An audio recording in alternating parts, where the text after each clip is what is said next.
Hey everyone, welcome to this live stream. So today is going to be a little bit different. I am doing a little demonstration, hence the whiteboard, hence the camera's sort of like diagonal today. So I personally am having trouble looking at you guys straight. So I look like I'm looking over there.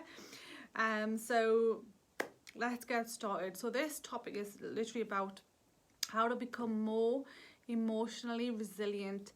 Hey lovely Aksa, hope you are well. So obviously it's a live recording. If you are watching the recording or replay, just let me know in the replay section. This video is for you guys to know how to heal from a place where the healing happens, and it's not, it doesn't come back, like the problem doesn't come back. And I want to just share with you how the unconscious mind stores emotions and how we can release emotions. So this is for my clients as well, and people that are asking me about the emotional breakthrough program. When you can't see the title, but the title is basically, increasing emotional intelligence, and I've put generic because this is the first thing I do with all clients. Okay, from whatever they are wanting to have a breakthrough in terms of their way of life, whether it's their health, whether it's their relationships, family, whether it's just literally their spirituality, their self-development. I always cover these 5 main negative emotions that are trapped usually in the body, and why they're trapped in the body and how do we release them. So I'm going to cover all that. Okay, so anger, sadness, fear, guilt, hurt in order, right? So I'm going to look at my notes because I've got, questions here that I want to answer as well, and I want to make sure I'm following a structure, because I can talk about this all day, right? But I need to make sure it's in bite size so we can understand it, okay? Because I've obviously been coaching and I know this. But if you've never known how the unconscious mind stores emotions or how to release them and why we need to release them in this way, it's going to be lots of confusion. So I'm going to go through this. So when we do the breakthrough, okay, this is usually done by session 3. This is only if the client has never had training in the unconscious mind, which basically means like if they've never ever connected with the unconscious mind consciously, right? The unconscious mind is where our long-term memories are stored, our emotions are stored. It's part of the body, right? It's automatic. It's that automatic place. Like people that are driving their car, they will, if they've been driving their car for many years, they'll automatically know where the clutch is, where the gears are, steering wheel, what to do next. Like, it's automatic. And it's a behavior that the unconscious mind is just doing, and you're probably talking to people and consciously doing something else, but unconsciously your body is driving the car, your unconscious mind is driving the car. The unconscious mind is keeps the body going, the heart, everything, right? It's a huge part of our being, obviously, right? So when we remove emotions, we need to remove them at the unconscious level because that's where they are stored, right? So emotional breakthrough program is done linguistically, and it's done directly to the unconscious mind, right? As I said, that's where emotions are stored. Now, many people say that, Naz, I had this happen to me, and it's pretty normal for me to feel sad about it years later. And they're talking about something that happened years ago. It's really pretty normal for me to feel angry about the situation years later. When I can say, and I will tell you this, that you don't have to feel angry. You don't have to feel angry or sad or fearful or guilt or hurt about something that happened years ago. Okay, you can still have the memory of what happened that caused you to feel angry, sad, fearful at the time, okay? But then years later, you don't need to still feel those emotions because your unconscious mind, or your mind in general, it doesn't know what's real and what's not real. If you're in business, you've probably heard a lot of people say, and me as well, visualize your goal happening as if it's done, and then how does it feel? And and you'll close your eyes and you'll feel like you're there and your goal's happening, right? And your body and your mind, the reason why it's so powerful is because your body thinks it's happened, your mind thinks it's already happened, and therefore it's excited, and then the law of attraction starts working, and then you start seeing signs and opportunities, and then you start taking action, and everything just starts happening, right, in a momentum. It's the same with negative emotions. If you go back to a memory 20 years ago and you feel angry, sad, hurt, fearful or guilt, your unconscious mind thinks that's happening again, right? Because your body's, giving off these emotions. And if you're angry at one event that happened years ago, as warranted as it was at that time, it's not warranted now. 20 years ago, 20 years later, 10 years later, 1 month later, 1 week later, it's not warranted anymore, right? Because it happens, dealt with. Whereas you're harming your body by remembering it as if it happened right now, okay? Because as soon as you remember that past event that caused you to feel angry, sad, fearful, or guilt, or frustration, or whatever emotion, right? Your body's behaving like it's happening right now, and therefore, when you feel angry, for example, you're in fight or flight mode. You're in that tense mode. There's no blood flowing in your gut for that time as you're feeling angry. The blood's going into your limbs, right, for you to ready to either fight the situation or run away. So that's just by you sitting down. That's just you by remembering that past event. That's not even you doing anything, right? And anytime you do that, and every time you do that, your immune system is going down, because obviously it's common sense. Research it as well, but I like to just do basic common sense, right? Your gut is not getting blood flow for those moments that you're feeling angry about a situation that happened 20 years ago, and your immune system's naturally going to go down a little bit or more, right? And that's what causes stress, and then fatigue, and a lot of physical problems that are long term as well. And not that I'm going to tell you all the physical stuff that I'm grateful that my clients have overcome through this program, but it can cause long-term health problems as well if the anger hasn't been dealt with. So all you're doing is remembering what's happened, you're rehearsing it in your mind, and your body's behaving like you're there right now again, and it's kicking off all these hormones of anger, feelings of sadness, feelings of hurt, all these emotions. What we want to do is get to a point where you remember all that stuff that's happened in the past, but you're not feeling any emotions around it, okay? That's what we want to get to. That is the most empowering, resilient way, because this is what happens, okay? The first time you feel angry, the body, okay, so let's say you're a baby, right? The body obviously is feeling angry, right? When you're just maybe little, right? Something little happened. Maybe you just, had a little fight with your sibling, right? And you just felt angry. And at that time, maybe you're 2 years old, okay? You had a little tantrum. And then at that time, your body doesn't have language, doesn't know what this feeling is, okay? It doesn't know it's angry, but the feeling is like the signs of that emotion is whatever it is. Maybe it's stiffening on the limbs, verbally shouting, okay? Your body is feeling angry. So then as you continue to feel angry, right, over little innocent things as you grow up, right, your body, and then when you get to 6, 7, 8, and you say, oh, I'm feeling angry, like now you know what it is. Now the body knows what that emotion is, and it'll link in, it'll sort of have a little pearl of chains that'll link in to that one time you felt angry when you were 2, right? Then the second time, third time, fourth time, fifth time, and etc. So all the times you felt angry, your mind creates like a gestalt, a pearl you can call it. Every event where you felt angry is linked, so you can see that line, yeah, it's all tied together, okay? So for example, you're 20 years old now, 30 years old now, right? And okay, let's say what happened, let's see what could happen. Let's say the kids are fighting, right? You're a mum and you've got 2 kids and they're just fighting, and you really get angry at them, okay? Now that time, okay, you feel angry, and then you're like, stop hitting each other or whatever they're doing, right? You feel angry.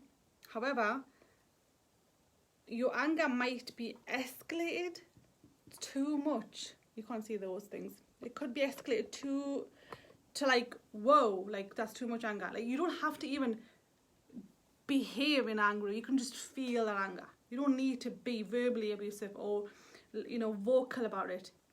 Just feel. I'm just talking about feeling angry here, and that the kids are not listening. And you know, hey, that's it. You're gonna go on the naughty step, and you're gonna go and sit in your bedroom, and that's it. I've had enough, right? What's happened is the mind doesn't just think about what's going on right now. Okay, the mind thinks about what's happened before that, and it just has this whole load of flashback thing going on, which is why a lot of people overreact. Let's talk about a non-mum thing. Out on the road, and somebody pulls up, maybe in front of you, and the driver, you as a driver, you're like really angry about this, like crazy angry, yeah. And I've been there myself years ago. I would get really annoyed about this person, and they accidentally had done that mistake, right? So there was no intention of harm here, but I'm gonna go crazy angry about this because what's happened is my mind has a whole load of link of that feeling, of that emotion, and it's not just that one time I'm getting angry. It's my mind's telling me all these times now that you felt angry about this, right? This has happened 10 times before. So that's why I would overreact. It's not just at that time. That man or that person pulling up in front of me, even though as accidentally as it was, it's going to make me furious. How dare you do that? And then I'm going to go, look at all these risks and, oh, you know, like all these, I could have died and my kids are in the car and all that stuff, which is warranted as well. But it didn't have to warrant for me to feel angry for hours. I didn't need to feel angry for so long and maybe behave in a way that is outside of my highest values as well. Because I know I've been there where I've actually even swore at people, and when I think about it, that's not even my highest values. Right, but because I swore at people on the road when they did some mistake, it was because it wasn't them. It was this whole link of just, you know, this pearl necklace of emotions that I had stored inside my mind that had not been healed. So it was like one anger, you know, event, then the second one, the third one, the fifth one, the sixth one, seventh one, eighth one, ninth one, 20th, 100th event that I'm angry because of. Not just that one event, right? Because anger naturally in your body doesn't even last more than 2 minutes if you've healed. Because I've been there. I've been on the other side. I've been angry for hours. I could be angry for hours. I could be angry for days and months about one situation, or years about one situation.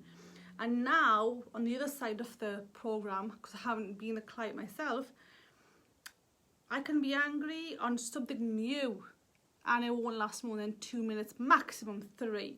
And the only time it's 3 minutes is if I haven't done my daily routine, right? If I've let one event get over to the next event and I haven't overcome that one event previously. And 3 minutes is still pretty good. 3 minutes is still pretty good. And so I would definitely want you to go do your training, and you can catch up on this later on, okay? Definitely, I appreciate you coming on, definitely though. So that me just kicking off on the road with that man who, you know, pulled up in front of me wasn't because of him. It's because of my mind's got all this pattern going on, and I'm remembering, because I remember when I used to snap at the kids, right, as a parent, and I've got 2 girls, and then sometimes they fight, and they used to fight more than what they do now. It shows how the mum heals and the kids heal as well. And anytime I would snap at them, I would get flashbacks of my mum shouting at me when I was little, right? And that would make me even more angry in my mind. And I would just keep on getting angry at them. I'm like, why am I so angry? Like, where I just snap at them a little, you know. I didn't even need to snap at them. I could have just said, girls, stop arguing, or just moved away from them whilst they were having a little thing and let them deal with it, or maybe reflect on it later on, which is what I would do now. But I would really get angry, and I would have flashbacks, and that flashback was literally the chain of events that led to that event, which was what was going on right now, which escalates the emotions, crazy amount, really does. So obviously I just covered anger there. It's anything sad, losing a parent because I've lost both my parents. You know, the grief, obviously grief would be a separate emotion. It wouldn't be sadness as such. It would be majorly sadness, but it usually is a mixture of emotions. grief. If I hadn't healed, you know, like if I haven't healed from the first time I felt grief, right? So I mean, grief in itself has the same, right, chain. If I didn't heal from the first time I lost my grandma, she was the first person that I lost who was dear to me. I was about 5, maybe 6. If I didn't heal from that event, then the next loss would have a chain, because it hasn't been healed. So then when I lost my mum about 6 years ago, at the time of this video, it was crazy overreacting. Like it was just for a year, I was just not healing, right? Like it was stuck, the healing was stuck, and every time I would talk about my mum, I would just cry again as if she died right now, right? And all my decisions were based around mum passing away. I need to do this for mum, I need to do this for mum, I need to, you know, it was a lot of regret as well. That I wish I could do this with her, and you know, all this with her. Although I did everything beautifully as well at the same time, but it just wasn't an emotion that I dealt with good the first time when I was 5, 6, when my grandma passed away. So the recent time when mum passed away, it was like escalated. It was too much to heal from at that time, which is why when we do the breakthrough program, we first help you as a client connect with your unconscious mind consciously. The unconscious mind, we have to get it to work for us.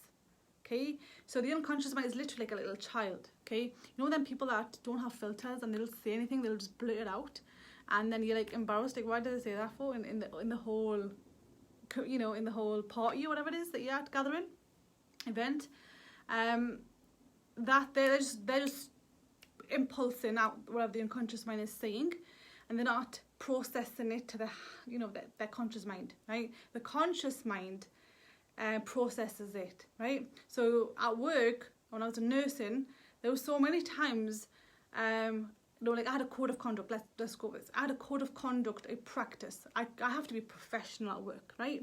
So that code of conduct, that practice, was always at the top of my mind to follow, right? So no matter what was happening at work with colleagues, for example, I always had to be professional.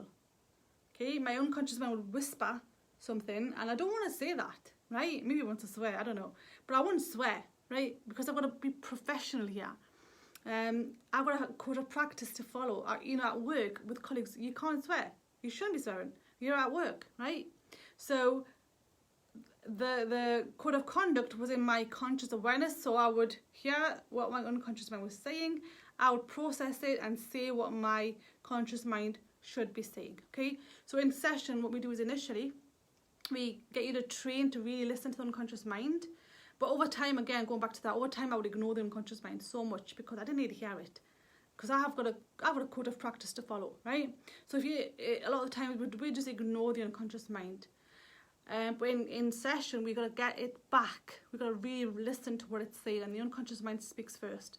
It whispers, but it always speaks first, right? And then, because this program is done unconsciously, you're awake, but it's done at the unconscious level.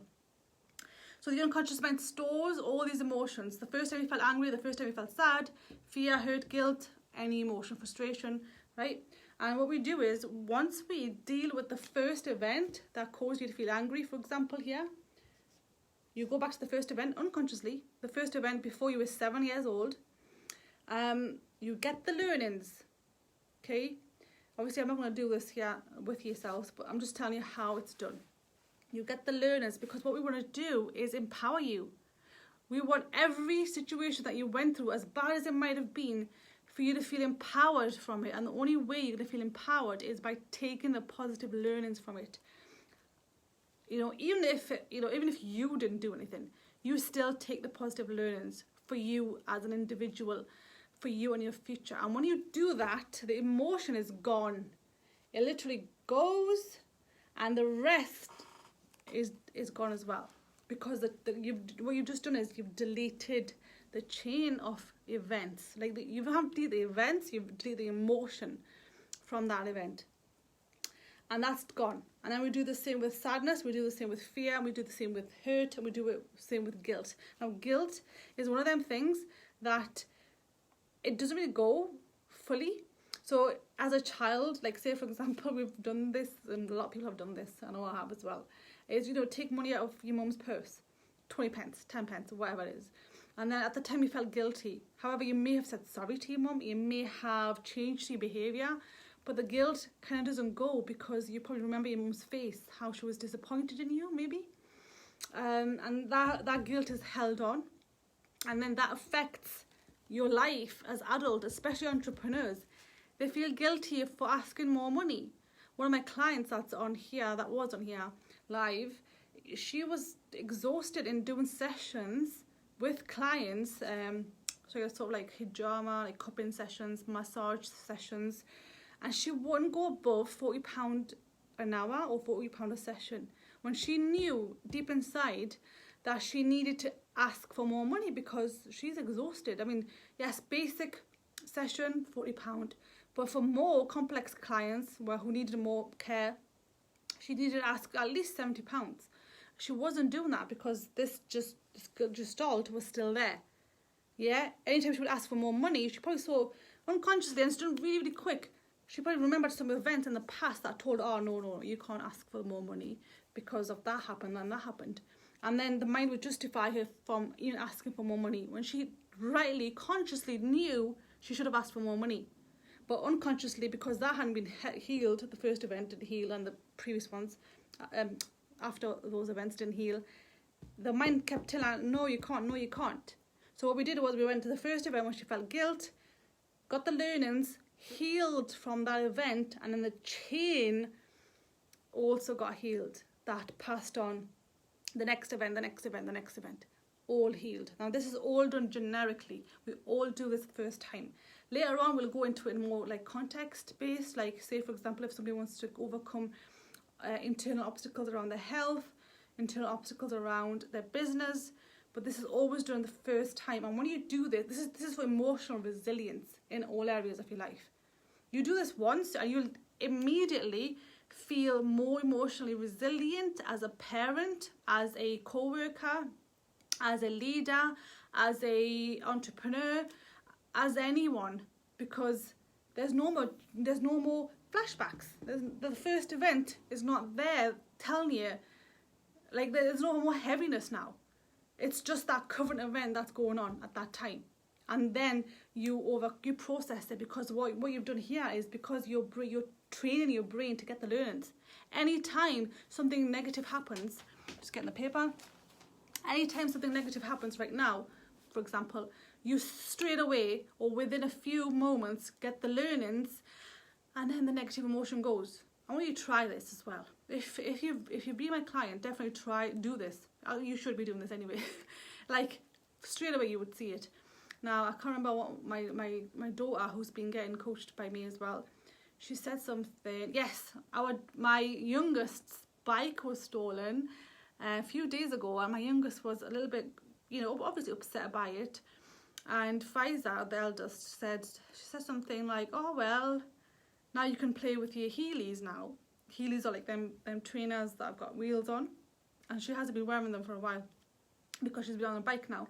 And then she started all these positive things, like, oh, now you'll be able to, play football with me now because the bike is not here anymore. So immediately she started to see the positive in not having the bike anymore, right? And she said about 3 or 4 more learnings in that, and the emotion gone. The emotion was gone. My youngest started to see the possibilities, and she started to make a joke of the situation immediately. So that's where you would be going. You would immediately see a negative situation. You'll feel the feelings, acknowledge the feelings, because I'll tell you why this happened in the first place.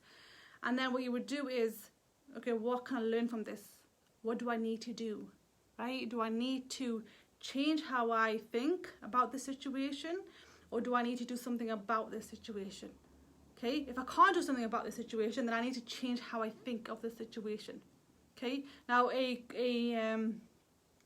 very common one, and this is very global at the time of this recording, is lockdown. All countries around the world, globally, pretty much all, or at least majority, have been in lockdown because of COVID-19. Now, that's something we can't do anything about, but what we could do is change our behaviours around that, right? So that's one example of changing how we think about something we can't control. And what we do then is, okay, then I've got to do my shopping once a week. I've got to wear maybe a face mask. Maybe I've got to do, work online all the time rather than having to work offline.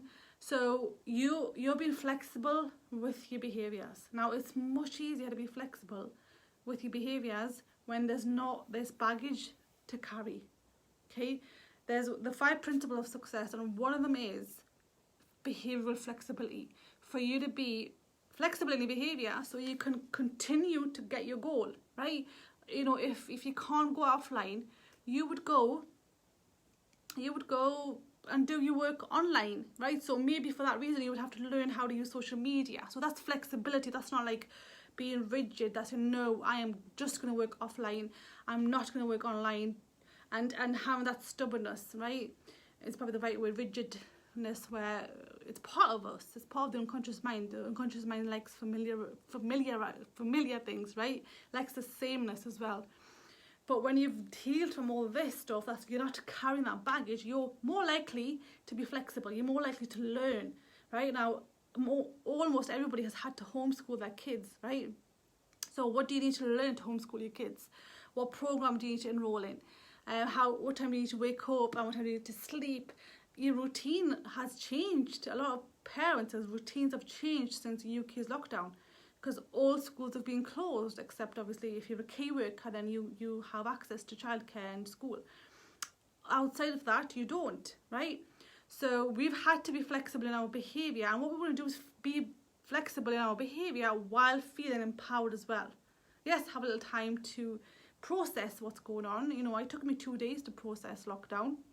I was in a little dip, like, what's going on, what we're going to do, because my husband worked in a restaurant, and restaurants were going to be closed completely for we didn't know how long, right, at that time. So we had to be flexible in our behaviour and then see the positives. Just be at that time it was literally just to be flexible in how we look at things and how we feel about it, because we couldn't do anything about restaurants closing. We couldn't do about schools we couldn't do anything about schools closing. However, if there's something you can do something about, like you physically can, like for example learn social media to excel in your business, then you learn social media to excel in your business, right? That's something you act on, you do. Okay, so why do we not heal? That was one question that was asked.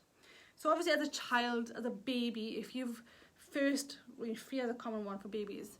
If they felt fear, maybe in the bath, the first time they got bathed, they felt fearful, like it's cold, I hate it, and they felt fear, like the body reacted as fear, and they didn't know, and they cried. Okay, that's the first time they felt fear.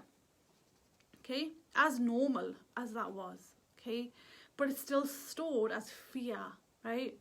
However, obviously as a baby, as a day-old baby, you don't know what fear is at that time because there's no language developed yet.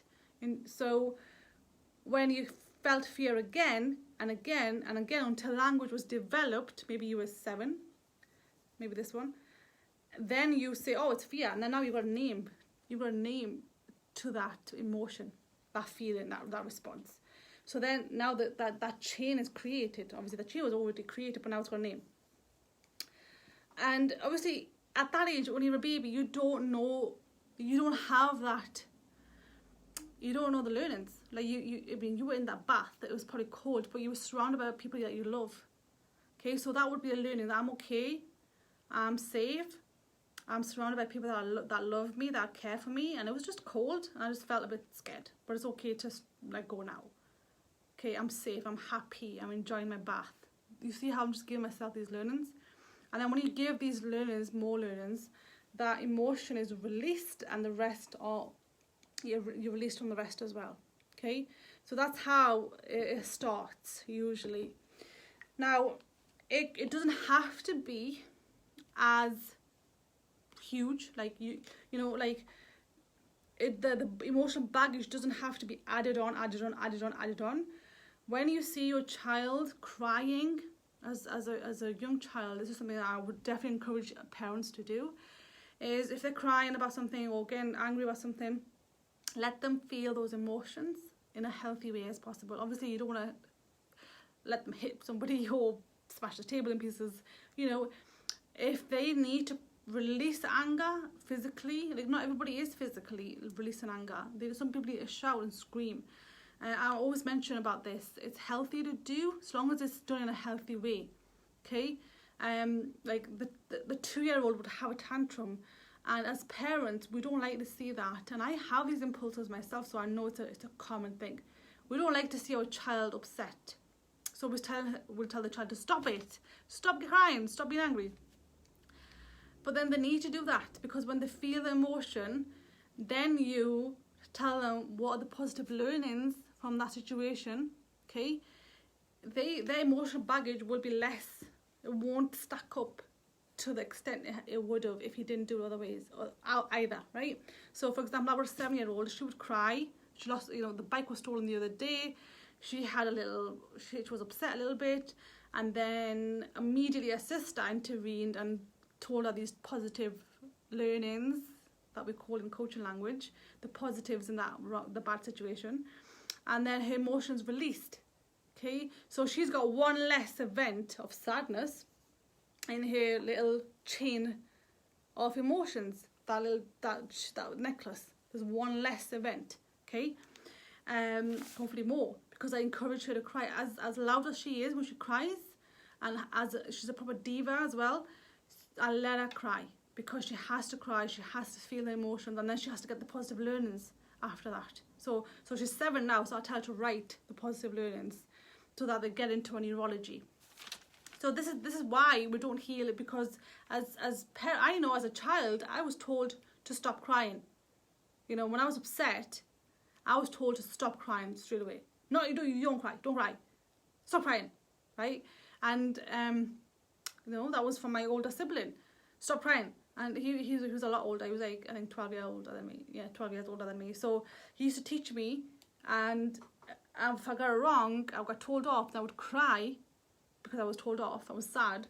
And then I would get told off to stop crying. So I would suppress the emotion. Suppressing the emotion is the worst thing we can do to children and ourselves. You do not suppress emotion. You release them in a healthy way. Whatever that is for you. Okay, obviously harming anybody else is not healthy. Breaking the furniture is obviously not healthy. They have a punch bag, boxing, right? It's a good way to release the tension that the body can feel when it's angry, right, or frustrated. So let them release the emotion. Do not suppress emotion. The reason why we do not heal as we grow is because we consciously don't even know how to do it. So obviously this training will help you. Is when you are going through the emotion, something bad's happened, feel the emotion, process it, get it out, get the learnings, and then you'll feel better. You'll feel empowered by that situation. Okay, that's what we want to get to. That's what you can do consciously as you grow, right? Or as your children grow. Do not suppress them, and get the learnings straight away. Okay. So we've covered behaviour flexibility. So that's all for today. And the next session I will go into it more specifically, like when can you do specific type coaching program, when would you need something else in terms of the same model. So the goal, to summarize, is to heal from the first event you felt it. Consciously you will not know. This is done unconsciously with the coach. Consciously you won't know. As good as your memory is. I've got one client who said, Naz, my memory is amazing. I can remember, things that happened to me when I was 3 and 4 years old. I'm like, oh, that's brilliant. However, when we did this with her, she went way back to her mother's womb when she felt sadness from her mum felt sad when she was in the tummy. I don't want to go into the detail of what happened, but her mum felt sad and she felt the sadness. as a unborn baby, right? I think it was month 7, I'm not sure now, right? So she went as far as that. Her unconscious mind told her when she first felt sad, and it went really back. So we listen to the unconscious mind because the unconscious mind stores all emotions. Okay, now your unconscious mind is a driver for you to achieve all your goals, and it heals, which is why we always, if it's stored in the unconscious mind, we go there to deal with it. We don't do it consciously. We don't just do affirmations. We don't just do gratitude journaling, although that is great to do on top of what we do consciously, but this has to be dealt with first. Okay, so in the first part of the program, for about 3 sessions, we ask questions, we'll do little interventions for you to connect with your conscious mind, unconscious mind together. So when we do time-out therapy, so this is time-out therapy that we use, you can listen to your unconscious mind better. Yeah, you can go back that time. Definitely you can, because as a fetus, you are aware. You're aware. You don't remember this consciously, because you consciously, you don't need to know everything. Like right now, my unconscious mind knows everything that's in this room, but consciously I can only pick up 124 bits per second, because my conscious mind would be overloaded, right? I just need to know this whiteboard is here. I just need to know what's on this whiteboard, and I don't even need to know what's up there. Okay, and you guys can't see the tile up here, right? So unconscious mind stores everything, and you can go back as because you can even go back generations. I went back 2 generations. I was personally, because I don't want to share my clients' stuff, when it comes to generations, but I was somebody who was constantly working, and I'm not saying this in a good way. I was working / self-harming. Right, I was too much working, and my values for work were just over the top, to the point where I was judging other people. They're not working enough, you should work more. But it was affecting my health. Like, I was working for 2 years in my business. When I went full time in my business, I was sleeping 4 hours a night. Really self-harming when I think back now. I don't do that anymore. To try to work and be a mum and be everything, just constant. And I thought I picked it up from my dad. My dad was very hard working as well. But no, I picked it up from my grandma 2 generations back. She was somebody who was overworked and constantly, like it was in a village back then. And, this is how my conscious mind stored it. Working, so overworked, didn't care about herself. She was so tired. I had this image in my head. I can still remember it. And I had to take some learnings that she didn't take. So I had to take those learnings as a woman, as a parent, as an entrepreneur. How can I feel empowered? How can I look after my health, my sleep, my family, feel good and work? And after I did that intervention, I wasn't working that much. I was sleeping more. I was looking after my health more, and my business just shot up. Okay, that's what it was. It was 2 generations ago. Because as women, we pick up trauma as well. We don't just pick up genes from our parents and their parents. We pick up emotional stuff as well. Okay, now you can research this. Let me know. Just research to me if you want to research. I can't remember the books' names on top of my head and the resources as such right now. But you can reach out to me if you want to do your own research. But definitely do your own research as well. Especially women, we pick up from womb to womb as well. We don't need to go through this stuff. If our mum's gone through some trauma, our grandma, that lineage, we can pick it up as well. And we need to heal. The gestalt is formed. We need to heal from it. Okay? And at that time, this happened, I think it was my 3rd or 4th time round doing this. That happened at that time when I needed the breakthrough in business, right? And then it showed up that you're working too much, and I just couldn't stop. I was addictive. Like I would be on my phone on weekends as well, and just having no time off. And if I had time off, I would feel guilty. It was that crazy, and I picked it up from my grandma. Okay, so although that is something really deep, you can pick up in your womb, in the mother's womb as well, because if the mum felt it, you would feel it as well. And then what we do is we just go back to it. We don't even need to know what's happened. Most of the time, I'll tell my clients, I don't need to know what's happened. Just go there, pick up the event, the learnings from the event, so you can release that emotion and feel empowered, coming back to now. Okay? That's what we do. It's done really fast. Every emotion is done in about 5 minutes. Each 5 to 7 minutes. The first time you'll do it, I'll give you a little bit longer just to get used to the technique.